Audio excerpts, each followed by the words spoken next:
Hai, kawan, pernahkah kalian mendengar tentang mitos Aul? Konon katanya, Aul adalah makhluk gaib yang berasal dari tanah Sunda dan bentuknya cukup mengerikan perpaduan antara manusia dan serigala. Tapi bukan sembarang serigala, ya. Aul dipercaya sebagai makhluk penjaga hutan yang mendiami salah satu gunung paling misterius, Gunung Gambung Sedaningsih. Di balik lebatnya pepohonan dan kabut tipis yang menyelimuti gunung tersebut, tersimpan sebuah danau rahasia. Airnya jernih sebening kaca, tersembunyi di antara tebing-tebing tinggi yang menjulang. Lokasinya sangat terpencil, membuat tempat itu nyaris tak terjamah oleh manusia. Danau itulah yang dikenal dengan nama Situ Aul, karena dipercaya sebagai tempat tinggal makhluk gaib tersebut. Menurut cerita yang diturunkan dari generasi ke generasi, Aul bukan sekadar makhluk biasa. Ia digambarkan memiliki tubuh manusia, namun kepalanya adalah kepala serigala, atau dalam bahasa Sunda disebut ajak, yang membuatnya makin menyeramkan.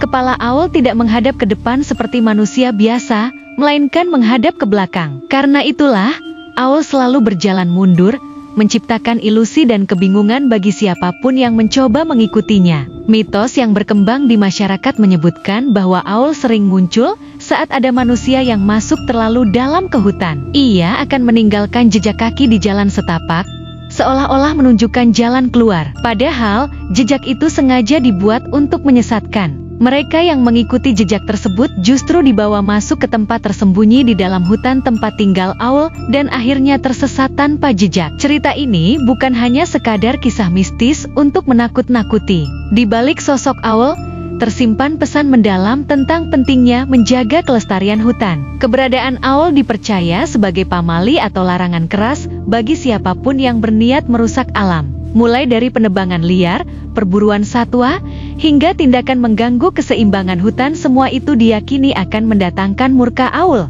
Bukan hanya individu pelaku yang akan mendapat celaka, tetapi bencana diyakini juga bisa menimpa seluruh masyarakat sekitar jika hutan itu tidak lagi dihormati. Karena itulah, mitos Aul menjadi bagian penting dari kearifan lokal yang menjaga hubungan harmonis antara manusia dan alam. Lebih dari sekadar dongeng turun-temurun, mitos ini adalah refleksi dari kesadaran masyarakat akan pentingnya menjaga lingkungan. Aul adalah simbol penjaga alam, makhluk yang hadir sebagai pengingat bahwa manusia hidup berdampingan dengan semesta dan tidak berhak semena-mena terhadapnya. Dengan adanya mitos ini, manusia diajak untuk mematuhi larangan-larangan adat yang berlaku di wilayah tersebut. Bukan semata-mata karena takut, tapi karena paham.